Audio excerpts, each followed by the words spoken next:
knife making going. You got your own company, and you're going to manufacture some other people's designs. Right, for Ultimate Survival Tips. We did a Kickstarter just this last early summer. I'm starting to make those knives right now.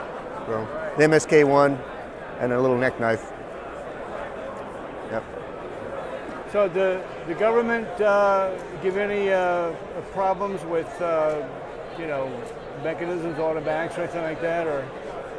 As far as you got to have military contracts. Yeah, well, every state's different. Local laws are going to be different. Like in Oregon, it's a different set of circumstances as it is across the border in Idaho. It's just I can make automatics. I can't even carry them concealed in Oregon, which is kind of silly, but that's what it is. Yeah, we can't make them in Ohio. And what's the deal in Ohio with fixed blades? You can't fixed blades? Can you carry a fixed blade in Ohio? As long as it's not concealed, I think you can. That's stupid. Ridiculous. I think we're going to be... That's right. You want to talk a little about that one? What's that? Just talk about it. Just talk about it. This is our new half track. I designed it about 6-8 months ago. Came out with the prototypes at the SHOT Show, I believe. And this is the first production run of the half track. And frame lock with these are all titanium. The next one we're going to do G10 on the one side, but smaller size, kind of built like a tank, more stout. But yeah, they've been pretty popular this show. So looking forward on the next batch. What do you think of when you try and design an everyday carry? What I think of is I'm big on ergonomics, so I want it to be not only easy to carry but easy to use. So it's one thing you don't want your knife to work against you. So you want it to be as comfortable as possible while you're working with it. So that's what I start out with my designs, and then I kind of go from there on aesthetics and things like that. So when you use a liner lock, you try and do anything extra to the mechanism other than the standard, bevel and lock bar and all like that? You got any considerations for that? Well, I don't make that many liner locks anymore. Most of them are frame locks. Okay. And but as far as a lot more goes into that mechanism than what a lot of people think. And I'm sure Jeff can back that up. A lot goes into it. It's not as simple as a lot of it is the geometry of your lockup, the lock face, and your locking point. As far as how stout and stiff, or strong you want to make it. So, yeah, there's I do a lot with that, to try and get the strongest lock as possible within that mechanism. Right. I notice you make some with the steel insert on the end, and some, I guess, just with titanium, right? I don't make any with the steel insert. Oh, you don't? Not right now. No, they're all titanium. Why do you prefer that? Well, the one thing about titanium that I like, as far as the lock face, is a little bit of the stickiness. Okay, the one thing with the liner lock, you don't want that slipping off, obviously, and overriding. So I kind of like the titanium. You don't want it to stick real bad, but at the same time, I like a little bit of stickiness. So it's more of a guarantee that it's not going to just slip off. And sticky is probably the wrong word to use. It's locked and then it's not locked.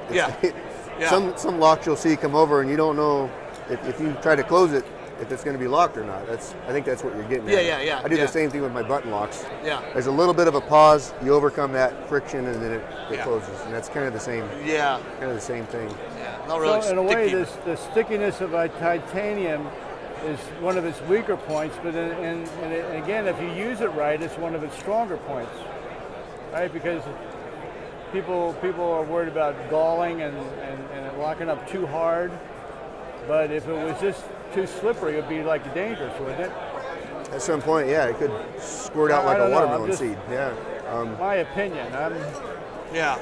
But like he was saying, it all has to do with the geometry, your axle and your stop point and the angle that you put and where that plane is in relation to the center point. I mean, that 3-point. Yeah. That's the most important thing. And if you have CNC machine tools, he's holding tenths on his round parts, and there is no play on any of those parts when it goes together, and that makes a difference too. Because if you have play in the axle and the play in the anywhere, it'll mess things up. Use pretty much a straight bevel or any concave to the log face on any of your knives? On the ones that I do, on my knives, it's a straight, so it's not concave, it's a straight bevel.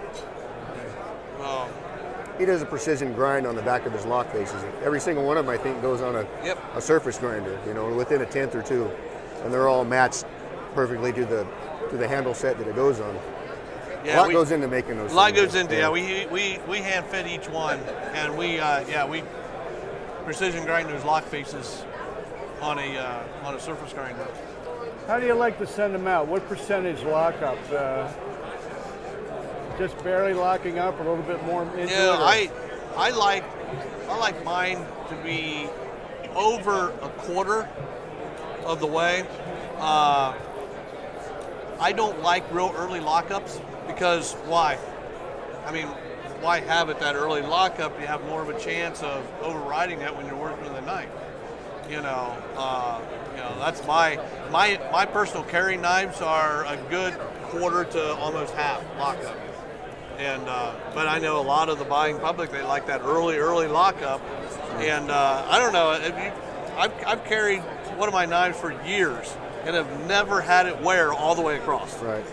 Never. If it's wearing across, there's play somewhere else. Yeah, there's play somewhere else. Something going on with the axle, something going on with the stop pin.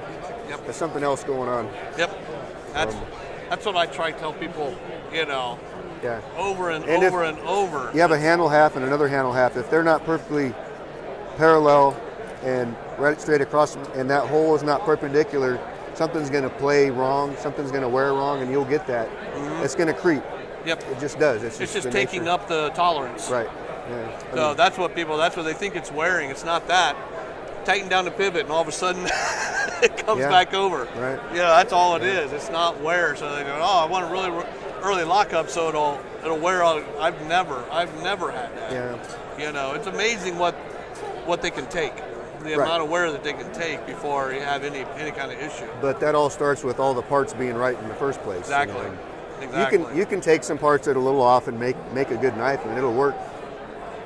In general, probably forever. It's just having that lock bar move across over time. That really shouldn't be happening. There's something else going on there. Yeah, something else going on. Especially with the thickness you're using on your lock arms. Yeah. You got how thick are your blades? Blades are 165. 165, and your lock arm is probably close to that. 165. Yeah, so that's there's a lot of surface contact there. It would have to be noticeably wearing something off. Yeah. Sometimes I've even found in the back in the handles here, if these are loosening up, right? You got because some of it's that. that, and that's what's causing it. Mm-hmm. So, but even if you use on your pins that go all the way through, that's locating everything as well, yes. Right? Yep. Yeah. So. And Benchmade may be using your patent on the lock someday, right? The rotating. Yeah, I have no idea. Okay. Talk to Benchmade about that. All right. Well, we're waiting on that. They would know. Gentlemen, this has been excellent. Excellent. Thank you very much. Sure thing. You're welcome. Yeah, Thanks. You're welcome.